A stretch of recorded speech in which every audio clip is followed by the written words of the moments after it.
Assalamualaikum warahmatullahi wabarakatuh. Jumpa lagi dengan channel saya.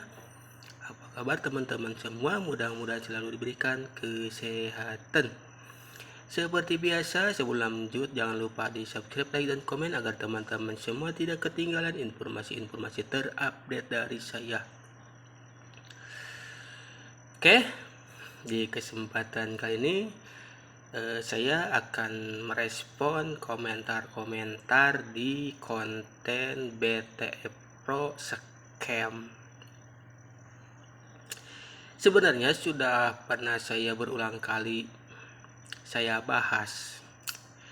Scam itu artinya adalah penipuan.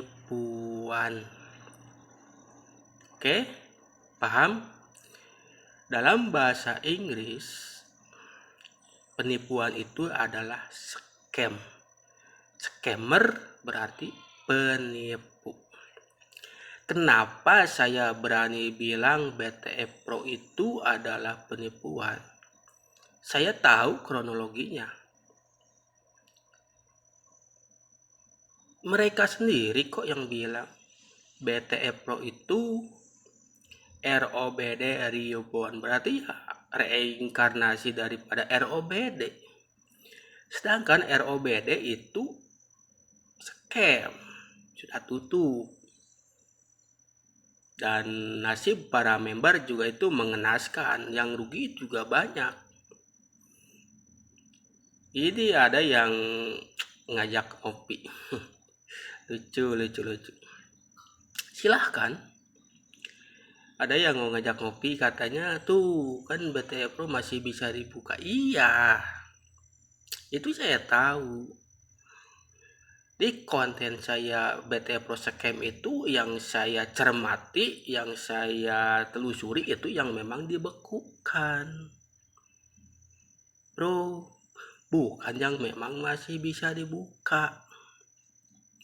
Adapun misalkan ada beberapa yang bisa dibuka, yaitulah Ponzi. Sebagian ditutup, itu profitnya ya untuk yang masih bisa dibuka. Itulah Ponzi. Ada yang langsung tutup serentak, itu bisa diakses. Ada juga yang sebagian lancar, sebagian macet. Itulah Ponzi, dari dulu juga seperti itu. Tidak semua Ponzi langsung tutup total. Makanya itu BTF Pro masih saya pantau. Betul, masih ada yang bisa main, tapi banyak juga yang tidak bisa main, bahkan cenderung di blokir atau dibekukan. Itu yang saya telusuri.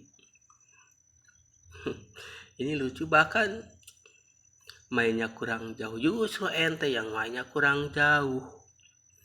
Coba kenapa tanya itu yang akunnya dibekukan, banyak uangnya yang mengendap, itu kenapa? Yang pernah saya telusuri juga yang dibekukan itu karena pakai akun bekas ROBD, karena mereka menganggap saldo di ROBD bisa ditarik. Ternyata ketika menggunakan akun bekas ROBD, bekukan. Itu yang dimaksud saya itu penipuan atau scam. Jadi ini ada yang ngajak ngopi, ya silakan, saya tunggu. Ini justru saya enak. Saya akan ajak saya akan identifikasi ketika terjadi sesuatu. Ya gampang carinya. Itu cari yang yang katanya lancar. Mudah. Justru saya senang kalau misalnya ada yang datang ngajak silaturahmi. Senang, saya terbuka. Begitu. Ada yang ngancam juga ada, silahkan. Cuman itu sama saja bundir kalau misalkan melaporkan saya. Ya kebusukan aplikasi ilegal ya justru akan terbongkar. Saya punya data aplikasi yang ilegal, bahkan yang sudah dinyatakan ilegal oleh pemerintah juga saya punya datanya lengkap.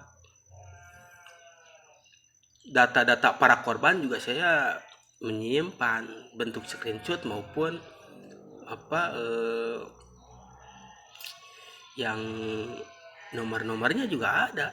Kalau misalkan ada yang melaporkan saya, ya saya hubungi saja para korban. Nah, ini mau gimana? Silahkan. Ini juga justru kalau ada yang melaporkan ya enak. Kalau saya melaporkan entitas ilegal kan saya juga bukan korban, tapi kalau ada yang melaporkan saya ya laporkan balik, enak lah. Apalagi BTE Pro, ada yang mau ngajak ngopi ya silahkan, saya tunggu kalau berani. Justru saya seneng ngelihat langsung, oh ini ternyata pemain Ponji, oh ini ternyata penipu. Ini banyak yang merasa bukan penipu, itu kan bisnis ada resikonya. Oh, bisnis ilegal itu bukan resiko, cari penyakit. Itu pernah saya bilang, main entitas ilegal itu bukan resiko, ya cari penyakit. Penyakit yang Anda cari. Kalau misalkan legal itu baru resiko. Kenapa harus ada izin pemerintah? Ya karena kalau misalkan ada sesuatu bisa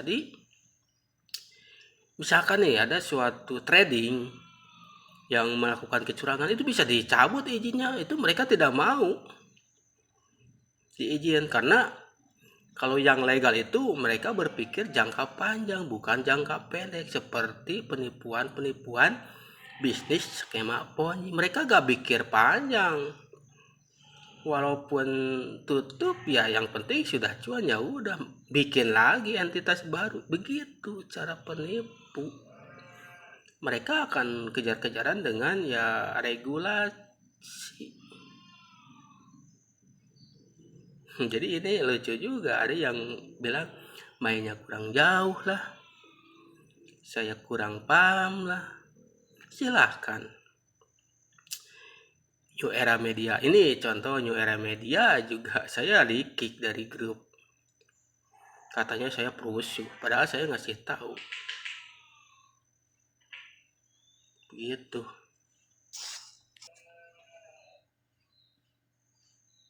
Jadi lucu sekali lah para member Ponzi itu. BTE Pro apakah ya sama, modusnya sama kayak ROBD. Yang ROBD saja itu tidak bisa di screenshot, itu masih ada itu grupnya yang ROBD menjadi 20, itu namanya 20 di Telegram sampai sekarang. Nah ini yang lucunya juga, adminnya akun terhapus, ya udah itu kabur lah. Admin ROBD itu akun terhapus, makanya yang misalkan ada yang ngajak ngopi ya silakan, itu saya senang sekali ya. Saya akan tunjukkan bukti-bukti bahwa perjalanan yang namanya entitas ilegal BTE Pro itu ada sangkut pautnya dengan ROBD. Itu gimana nasib ROBD? Itu juga mau saya pertanyakan. Sekaligus saya akan undang juga korban ROBD. Ini BTE Pro reinkarnasi dari ROBD ini gimana? Jadi saya senang duduk bersama gitu, diskusi ini bagaimana caranya menanggulangi yang namanya entitas ilegal skema Ponzi. Itu saya seneng, cuman sampai sekarang cuman gertakan saja. Kalau berani melaporkan ya urusannya justru balik ke Anda sendiri lah. Aduh, undang-undang kita jelas kok, ikut serta mempromosikan entitas ilegal yaitu bisa kena pidana sebenarnya. Saya bisa saja melapor, tapi buat apa sih? Karena saya bukan korban. Yang harusnya melapor yaitu korban ROBD. Itu BTE Pro mau gimana? Yang ROBD sampai sekarang. Oke, jelas paham ya? Ada-ada aja ini member BTE Pro. Oke, cukup sekian. mudah-mudahan ini mencerahkan, jadi stoplah main yang ilegal. Sekian, assalamualaikum warahmatullahi wabarakatuh, salam cerdas.